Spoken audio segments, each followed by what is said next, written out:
Buenas noches.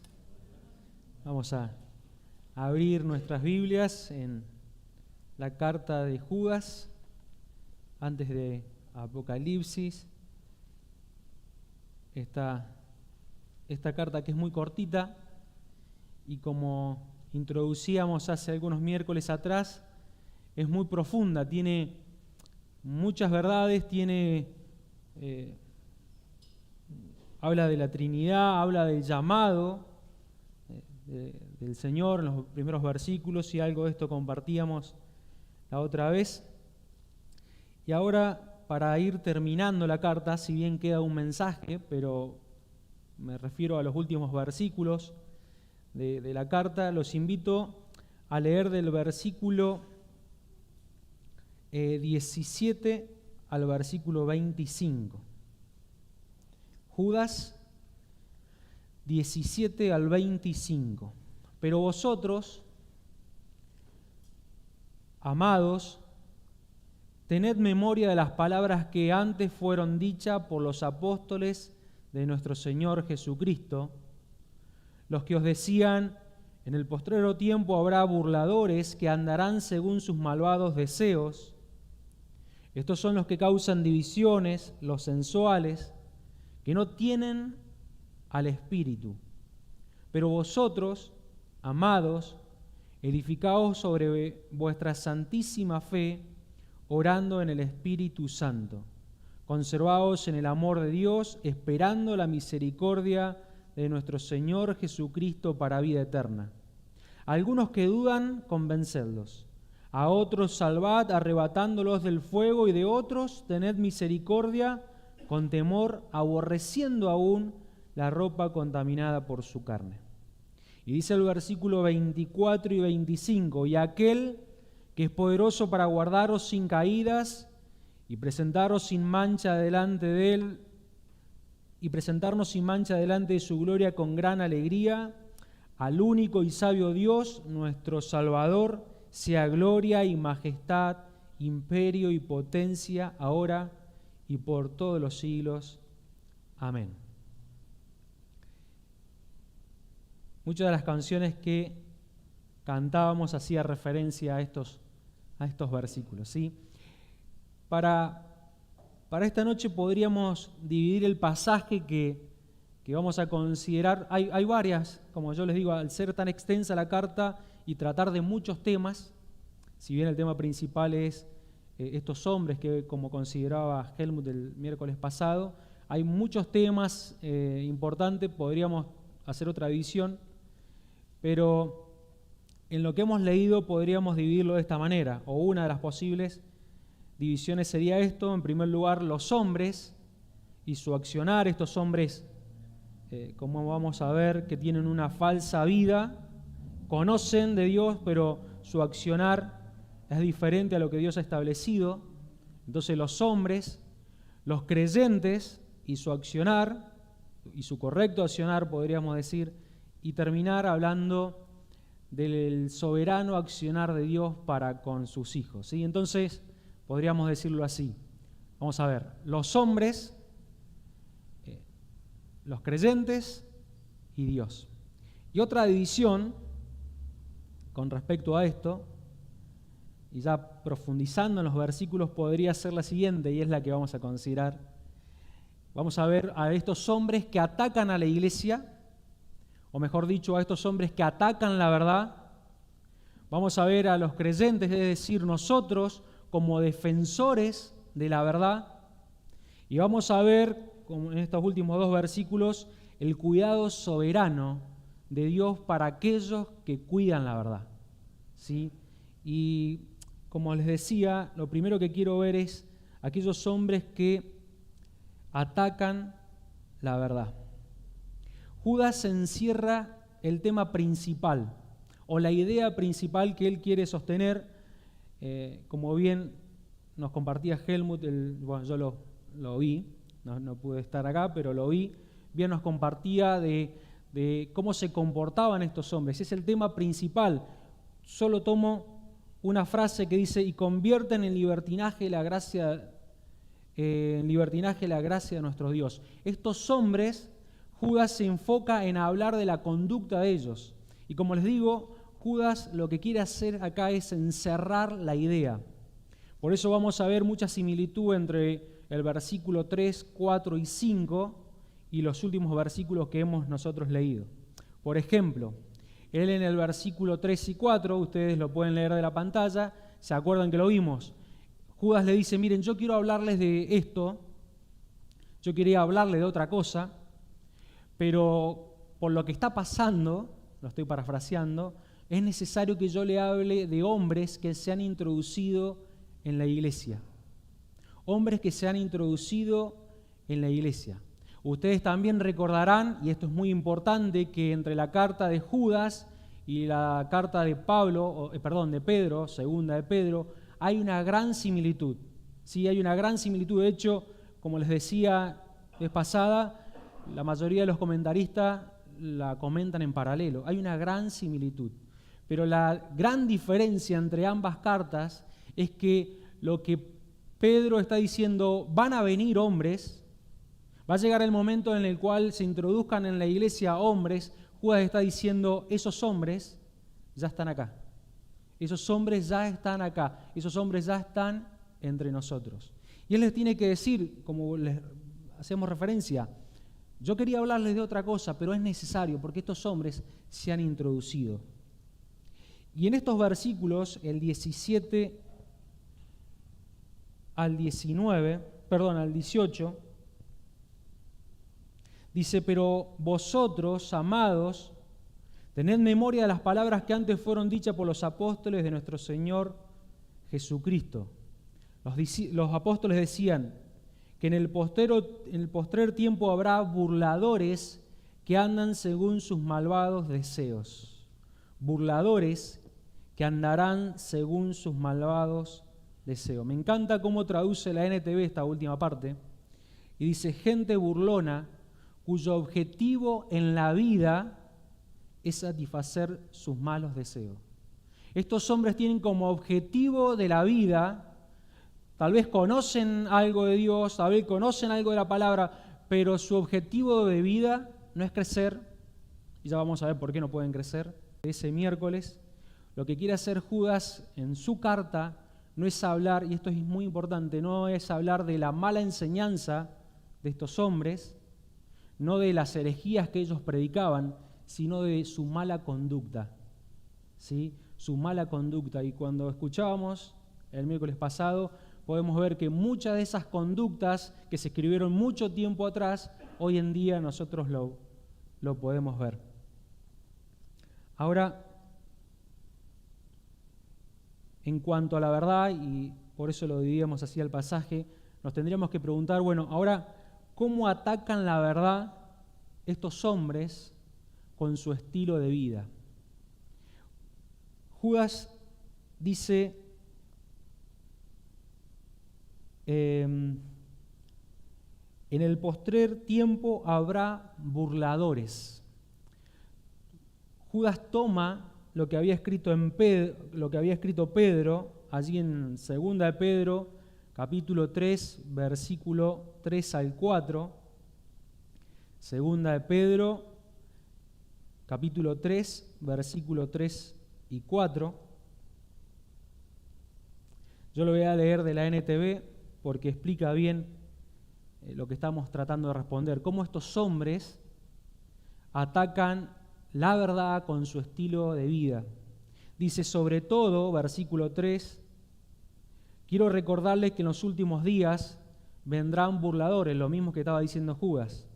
Pero Pedro añade, que se reirán de la verdad. Que se reirán de la verdad y seguirán sus propios deseos. Dirán, ¿qué pasó con la promesa de que Jesús iba a volver? Estos hombres van a decir, ¿qué pasó con el regreso de Cristo? Desde tiempo antes de nuestros antepasados, el mundo sigue igual que al principio de la creación. Estos hombres van a ir contra la verdad, en primer lugar, con la conducta de su vida, y ante la verdad, miren, se van a reír. Y el versículo 4 en la NTV dice, y se van a preguntar y nos van a decir, ¿qué pasó con Cristo que iba a regresar? ¿Qué pasó con la promesa de que un día los iba a buscar a ustedes? Y como les decía, me gusta cómo se refiere de esto la NTV, porque dice, se reirán de la verdad. Se reirán de la verdad. Van a pisotear la verdad. Conocen la verdad, pero la van a pisotear. De hecho, el versículo que mencionaba recién, cuando Judas dice que, lo busco, que van a convertir en libertinaje la gracia de nuestro Dios. Es muy profundo, ¿eh? Ellos conocían la gracia de Dios. Ellos conocían la gracia de Dios, pero ¿qué hacían? La convertían en libertinaje. Como Dios es un Dios de gracia, yo voy a tener una vida placentera, voy a hacer lo que yo quiera. ¿Por qué? Porque Dios es un Dios de gracia. Miren qué sutil. ¿Se acuerdan lo que decía Pablo? ¿Voy a pecar por esto? Lo parafraseamos. Ante la gracia de Dios, ¿voy a abundar en el pecado? No, decía Pablo. No. Estos hombres conocían, de alguna manera, la teoría de lo que significaba la gracia de Dios, pero con sus vidas la pisoteaban. También en este mismo versículo, Judas los llama los que causan divisiones. Los que causan divisiones. Son personas que destruyen la unidad de la iglesia.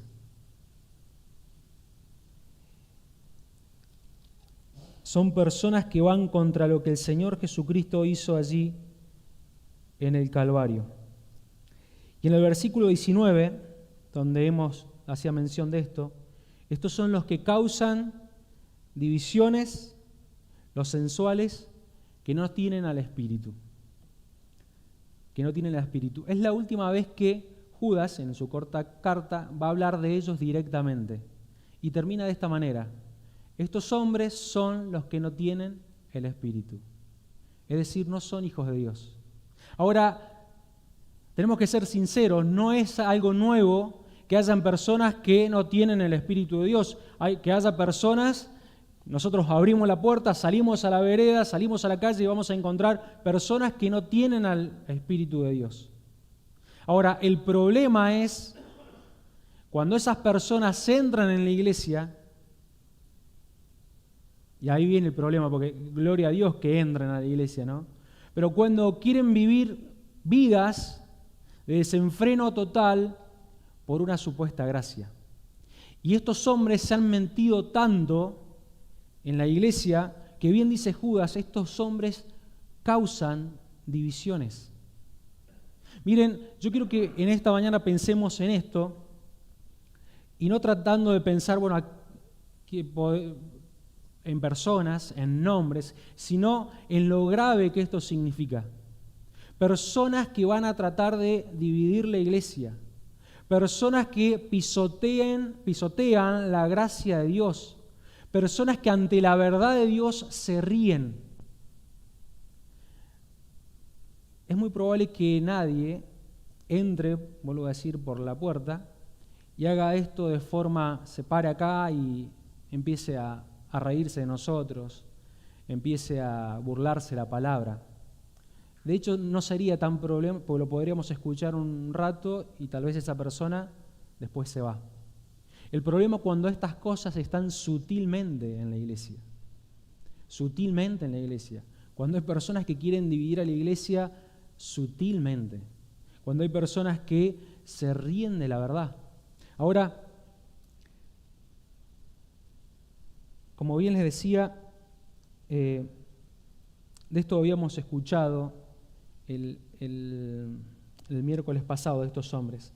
Solamente quiero leer para entender o para que tengamos mejor claridad Tito 1:16. Estos hombres dicen, podríamos tomarlo lo que Pablo le está diciendo a Tito, profesan conocer a Dios.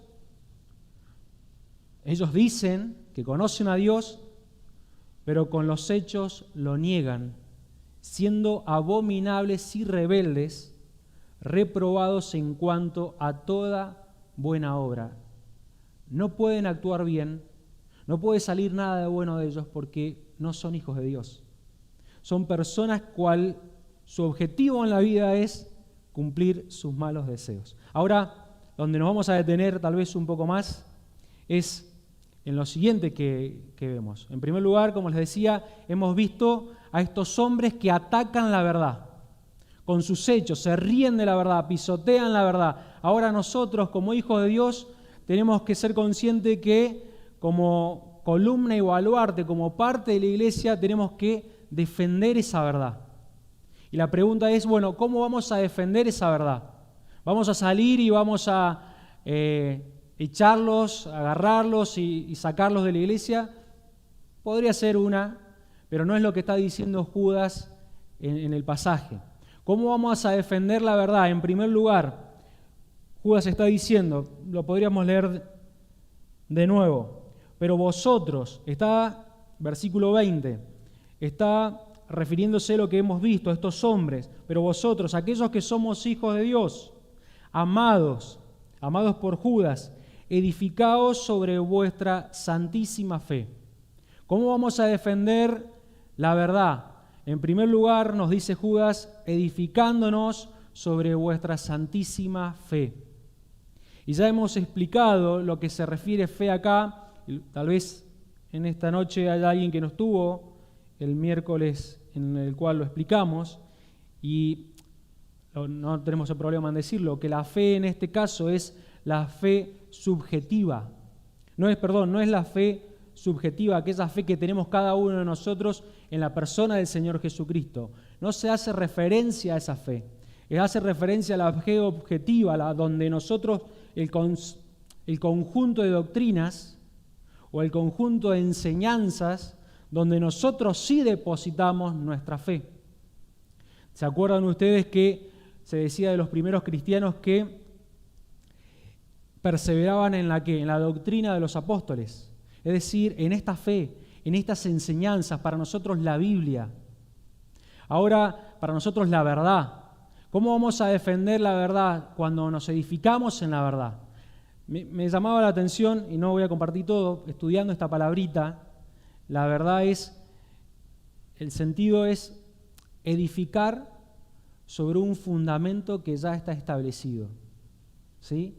Lo que nosotros tenemos que hacer como hijos de Dios es sobreedificar o edificar sobre lo que ya está establecido. No tenemos que poner ningún cimiento. ¿Por qué? Porque el cimiento, ¿quién lo puso? Los apóstoles. ¿Y el cimiento quién es? Cristo. Y lo que tenemos que hacer nosotros, ya está el cimiento, viene el albañil y empieza, como decimos, a pegar los ladrillos. Eso tenemos que hacer nosotros. Tenemos esta responsabilidad dada por Dios para mantener la verdad, es crecer en la verdad, sobreedificar en la verdad. Podríamos también leer, y algunas versiones lo traducen, construir en la verdad.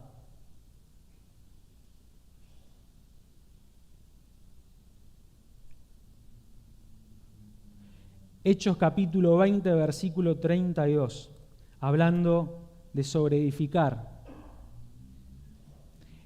Hechos 20, 32. Pablo le está diciendo, ¿se acuerdan? A líderes de la iglesia, en Hechos capítulo 20 le dice, y ahora, hermanos, os encomiendo a Dios y a la palabra de su gracia, que tiene poder para sobreedificaros y para daros herencia con todos los santificados, y a la palabra de su gracia, que la verdad, ¿qué cosa? Que tiene poder ¿para qué? Para sobreedificaros. Es muy lindo entender el concepto. Ahora cada uno de nosotros tiene que pensar en aplicarlo. Es muy lindo estos conceptos en el cual el Señor Jesucristo es muy claro y me encanta cómo Él pone ejemplos, por ejemplo en este caso el caso de un edificio, o como la iglesia del cuerpo de Cristo, ¿sí? El Señor es un gran maestro, pero nosotros tenemos que ser unos buenos alumnos o unos buenos discípulos y tenemos que crecer. ¿Cómo crezco yo en la verdad? Pasando tiempo con la verdad.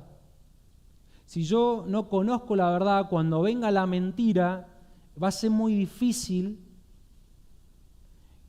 que pueda diferenciar entre lo que es verdadero y lo que es falso. De hecho, nosotros tenemos el gran ejemplo de aquellas personas que pasan mucho buen tiempo con aquellos que es verdadero y cuando viene lo falso, rápidamente lo distinguen. Ahora, no hemos entrado en detalle por una cuestión de tiempo, pero ahí donde dice el versículo 20, donde dice, pero vosotros, podríamos leerlo así, independientemente de los hombres, de esos malos hombres, nosotros tenemos que crecer en la verdad. ¿Qué es lo que estoy diciendo con esto? No es que estamos viendo viene una persona que dice o trae de estas conductas y bueno, nosotros decimos, sí, la verdad, que vamos a crecer en la verdad. No, independientemente de estos hombres, nosotros como hijos de Dios tenemos que crecer en la verdad. Tenemos que pasar tiempo con la verdad, porque obviamente cuando vengan los tiempos malos, no vamos a estar preparados para levantar defensa, ¿sí? Y pensemos, o me gustaría decirlo así, es muy egoísta de nuestra parte, porque tal vez nosotros podamos diferenciar entre lo verdadero y lo falso. ¿Sí? La mayoría, si llevamos un tiempo y estudiamos, pero ¿qué de los hermanos nuevos? ¿Dónde los hermanos nuevos se van a sentir resguardados? En la casa de Dios, en la iglesia. Sería muy egoísta no pensar en nuestros hijos, que están siendo atacados continuamente con mentiras. Y las mentiras son dulces. Y las mentiras, si no fuera bueno la mentira, todos andarían en la verdad. Si no hubiera sido malo el deseo que producía ese fruto allí en el Edén, Adán y Eva hubieran pasado desapercibido, ese momento no hubiera ocurrido. Pero era un buen deseo ser como Dios o ser igual a Dios. Y era una mentira. Y desde allá tenemos el ejemplo, desde ese momento tenemos el ejemplo que la mentira a los ojos del hombre siempre ha parecido buena. Ahora, ¿dónde nos vamos a sentir resguardados o dónde el hermano que tal vez no tiene tanta comprensión de la palabra se va a sentir resguardado si no es en la iglesia?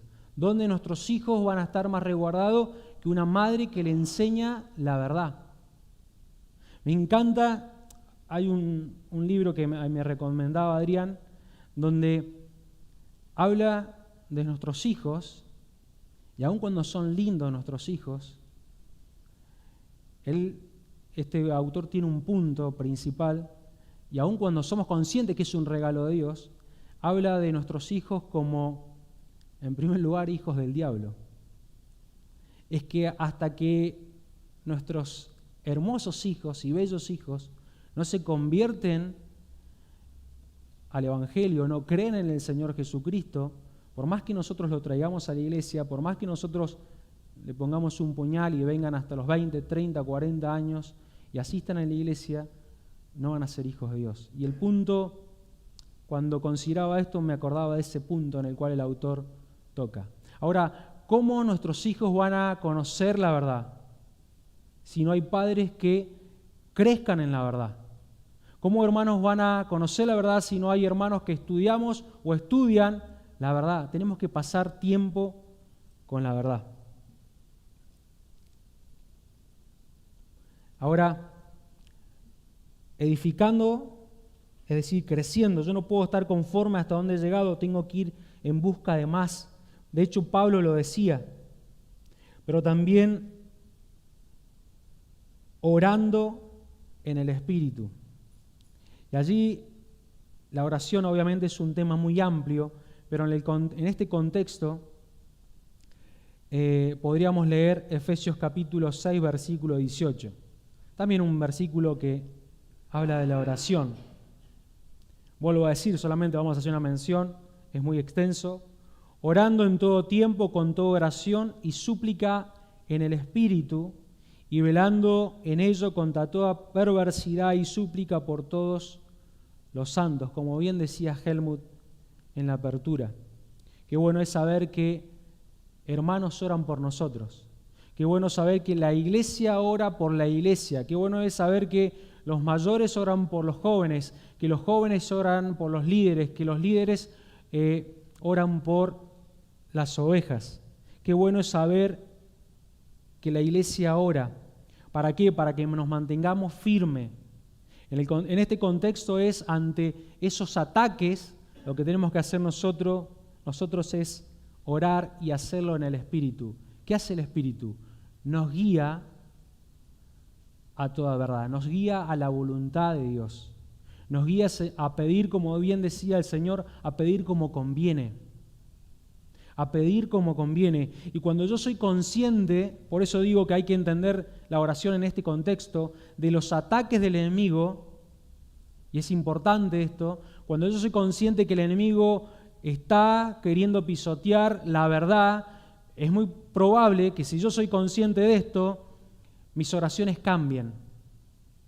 Mis oraciones van a cambiar, porque ya no voy a pedir por aquellas cosas que son buenas, y hay tiempo para pedirlas, sino que me voy a enfocar y va a haber un deseo ardiente de mí en que la verdad prevalezca. Que la iglesia predique la verdad, que los hermanos crezcan o crezcamos en la verdad. Va a haber un deseo ardiente cuando yo soy consciente que la verdad es atacada. ¿Quién lo hace esto? Solamente el Espíritu.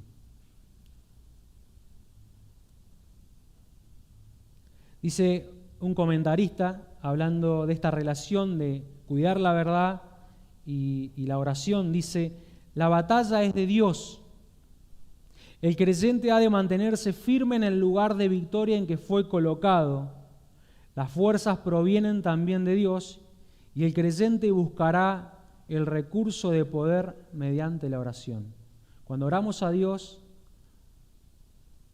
en su presencia somos finitos, limitados. Él es, como vamos a ver, ilimitado y poderoso. Un texto más en cuanto a la oración, Primera de Juan, capítulo 5, versículo 14 y 15.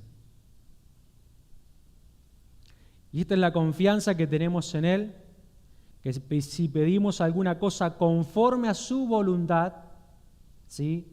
Lo leo de nuevo: si pedimos alguna cosa conforme a su voluntad, Él nos oye. Versículo 15. Y si sabemos que Él nos oye en cualquier cosa que pidamos, sabemos que tenemos las peticiones que le hayamos hecho. Podemos pedirle cualquier cosa a Dios y hacerlo en su voluntad. Entonces, para mantener o para defender la verdad como hijos de Dios ante los ataques del maligno, ante los ataques de aquellos que son instrumentos de Satanás porque no tienen el Espíritu de Dios, como iglesia tenemos que crecer en la verdad, tenemos que edificarnos y edificar a aquellos que somos hijos de Dios. Tenemos que orar y tenemos que esperar. El versículo 21, yo lo voy a leer de la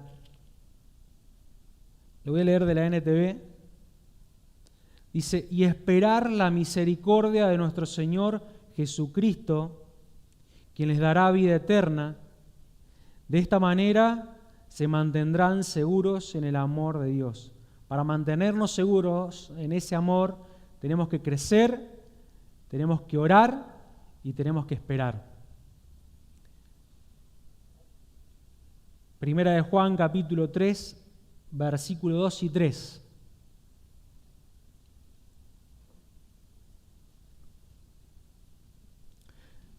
Amados, ahora somos hijos de Dios y aún no se ha manifestado lo que hemos de ser, pero sabemos que cuando Él se manifieste seremos semejantes a Él, porque le veremos tal como Él es.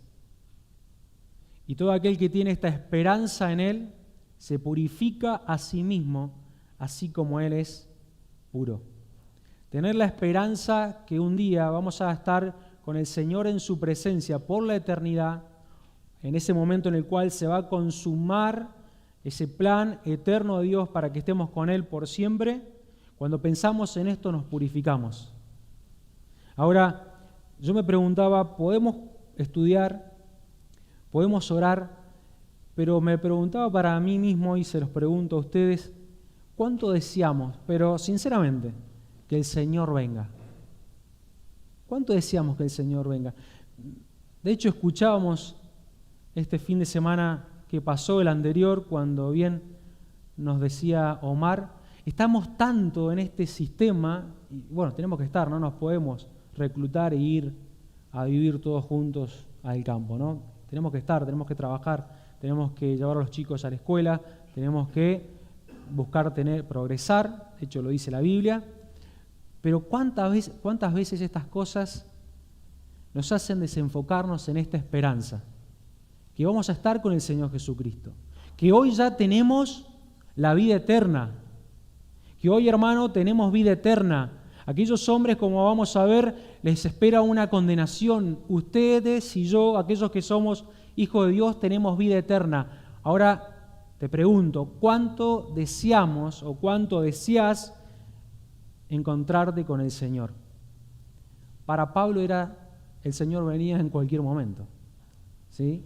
Si nosotros leemos muy rápido podemos decir, no, Pablo se estaba equivocando. No, Pablo vivía, Pablo se manejaba, Pablo compraba, Pablo circulaba siendo conscientes de esta verdad, que el Señor venía en cualquier momento.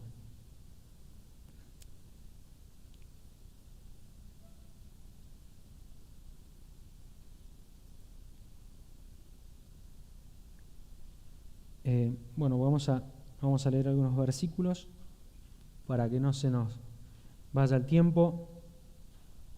Entonces, como iglesia, para mantener la verdad, tenemos que crecer, tenemos que orar y esperar al Señor Jesucristo. Eso nos hace levantar la mirada. Dice el versículo 22 y 23, a algunos que dudan, convencedlos, a otros salvad, arrebatándolos del fuego, y de otros tened misericordia con temor, aborreciendo aún la ropa contaminada por su carne. Hay tres grupos de personas en estos dos versículos. Aquellos que están confundidos, le voy a pedir a alguien si puede leer Efesios 4:14, o alguno que esté cerca del micrófono, así vamos un poquito más rápido. No, lo tengo acá, lo leo, así no nos demoramos. Dijimos que hay tres grupos de personas, aquellos que están confundidos, dice, para que ya no seamos niños fluctuantes, llevados por doquiera de todo viento de doctrina, por estratagema de hombres, que para engañar emplean con astucia las artimañas del error.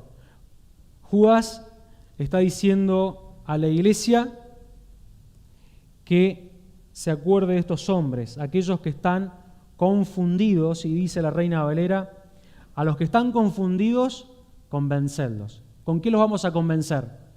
¿Con nuestra oratoria? No, con la verdad. Vamos a convencer a aquellos que están confundidos con la verdad. El segundo grupo es aquellos que están convencidos, ¿sí? Aquellos, primero, confundidos. Los segundos son aquellos que están convencidos, y dice, a otros salvad, arrebatándolos del fuego. A otros salvad. Obviamente que nosotros, si entendemos la verdad, somos conscientes que nosotros, por nuestra propia fuerza, no podemos salvar a nadie. Sí, como decía Calvino, podemos ser instrumentos de Dios para salvar. Obviamente nos daría claridad el pasaje donde dice, arrebatándolos del fuego. Obviamente que no se hace referencia al infierno, como que si nosotros tenemos la capacidad de sacar a alguien del infierno. Y lo digo porque hay algunas interpretaciones muy equivocadas que hablan de esto. Nosotros no podemos sacar a nadie, nosotros no podemos salvar a nadie, nosotros podemos ser instrumento de Dios para que Él salve a alguien. ¿Cómo lo vamos a hacer? Predicándole la verdad, hablándole la verdad. Y hay un tercer grupo, y como vemos que cada vez están más complicados, los confundidos, los convencidos y aquellos que persisten en el error. Me llama la atención porque aún el Señor, con aquellos que pisotean la sangre de Cristo, aquellos que pisotean su gracia, hoy todavía extiende su brazo de amor. Dice, y de otros tened misericordia con temor, aborreciendo aún la ropa contaminada por su carne. En el Antiguo Testamento, cuando alguien pecaba, aún su ropa era impura. Aún la ropa del que había cometido pecado no se la tenía que tocar, de hecho se la tenía que sacar. Es la idea que dice Judas, miren, tengan misericordia de aquellos que persisten en el error, tengan misericordia. Judas nos estaría diciendo ahora, pero ojo, tengan cuidado, no sea que se relacionen con ese pecado.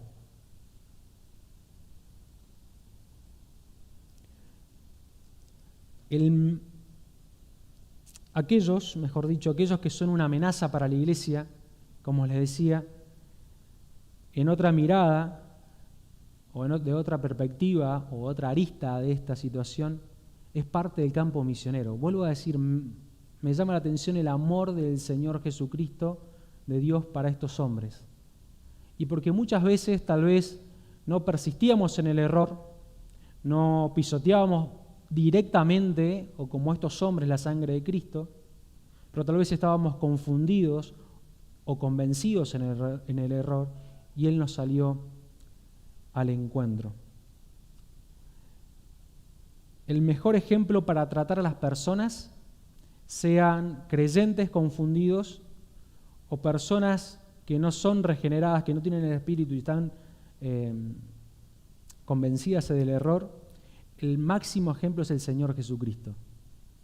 Él condenaba el pecado, pero comía con pecadores. Él, si tenía que explicarle, y justo veía todos los ejemplos en el cual Él le explica a los fariseos, pero una de las cosas que hacía era condenarle su pecado también a los fariseos. Nosotros nos quedamos con una parte, decimos, tenemos que aprender del Señor Jesucristo y comer con los pecadores, ¿sí? Y suena muy bien, y está bien. Ahora, con los pecadores también tenemos que marcarles su pecado. Y no es el problema si nosotros queremos comer con ellos. Ahora, si yo les marco el pecado a los pecadores, la pregunta sería si ellos quieren comer con nosotros. ¿Sí? Vuelvo a decir, tenemos que tener como ejemplo al Señor Jesucristo y podríamos considerar mucho esto. Y para ir terminando, pido disculpas por el tiempo, los versículos, lo que se llama la doxología o el resumen, es maravilloso, porque se acuerdan que hemos visto aquellos hombres que van contra la verdad. Nosotros como iglesia tenemos que defender la verdad y el cuidado de Dios soberano para aquellos que cuidamos la verdad. ¿Sí? Aun cuando el enemigo parezca, como en el Antiguo Testamento, más poderoso que nosotros, Él nos cuida. Dice la NTV, y que en este caso traduce, podríamos decir mejor, y ahora que toda la gloria sea para Dios, estoy en el versículo 24, quien es poderoso para evitar que caiga y para llevarlo sin manchas y con gran alegría a su gloriosa presencia. Que toda la gloria sea para Él, quien es el único Dios, nuestro Salvador, por medio de Jesucristo nuestro Señor. Toda la gloria, la majestad, el poder y la autoridad le pertenecen a Él desde antes de todos los tiempos, en el presente y por toda la eternidad. Amén. Solamente hacer algunas observaciones, ¿sí? Y que cada uno pueda aplicarlo. En primer lugar, las grandes declaraciones que Judas hace. Y él dice, ¿quién es poderoso para evitar que caigan? Él tiene el poder para que nosotros no caigamos. Nosotros tenemos que defender la verdad, pero que nosotros caigamos o no descansa en nosotros. Sí, vuelvo a decir eso. Como hijos de Dios, nosotros tenemos que defender la verdad, tenemos que crecer en la verdad, tenemos que orar, tenemos que esperar al Señor Jesucristo, pero que caigamos o no, no descansa en nosotros, sino que descansa en Dios. Esa es la primera declaración que hace Judas. La segunda declaración que él hace: llevarnos sin mancha y con gran alegría a su gloriosa presencia. Gracias a Dios que no depende de nosotros, ¿no? Gracias a Dios que no depende de nuestro esfuerzo. Y después, si usted puede estudiar, estudie este término, con gran alegría. Aun cuando la adversidad es mucha, aun cuando la conducta de estos hombres nos puede llevar a desviarnos como Asaf, Él tiene el poder, el Señor es poderoso para presentarnos delante de su presencia con gran alegría. Qué maravilloso es, por eso yo los invito nuevamente a estudiar esta carta y ustedes la pueden leer en su casa y verlos. Hoy tenemos excelentes recursos, están estos mensajes quedan grabados. Ustedes pueden ver cómo el enemigo avanza y cómo estos hombres se van comportando de una forma que nos causa hasta temor a nosotros mismos. Pero llegamos acá a esta garantía que aquel soberano Dios que cuida a aquellos que defienden la verdad nos dice: yo soy poderoso para presentarlos a ustedes sin mancha delante de mi presencia, con gran alegría. ¿Saben que ahí la expresión es esa alegría que nos hace saltar? Y no lo estoy invitando a saltar, sino que quiero mencionarles esa expresión que cuando uno está alegre, está contento, está gozoso, esa es la expresión en este capítulo, en este versículo. También otra observación más. Se nos presenta a Dios como Salvador y al Señor Jesucristo como Señor. Por eso es bueno leerlo en la NTV.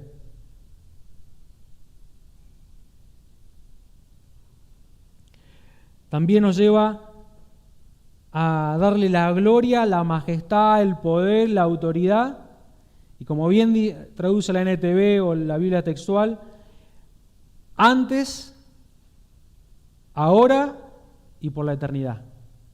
El Señor Jesucristo se merece la gloria antes, en los otros tiempos, en los tiempos del apóstol, en nuestros tiempos, y lo vamos a hacer por la eternidad. Que el Señor nos bendiga y con lo que hemos aprendido podamos aplicarlo a nuestra vida. En primer lugar, viendo a aquellos hombres que se comportan de una forma incorrecta, que pisotean la sangre de Cristo o la gracia que es en Cristo Jesús. Pero con nuestro compromiso de crecer, de orar y esperar al Señor. Y me encanta Judas porque no nos hace centrarnos ni en los hombres, ni en nosotros, sino que en los últimos versículos nos hace mirar un poco más allá, pero mucho más allá. Nos hace mirar al cielo, nos hace mirar a la persona del Señor Jesucristo como Dios Salvador y Jesús como el Señor de nuestra vida. Que el Señor nos bendiga.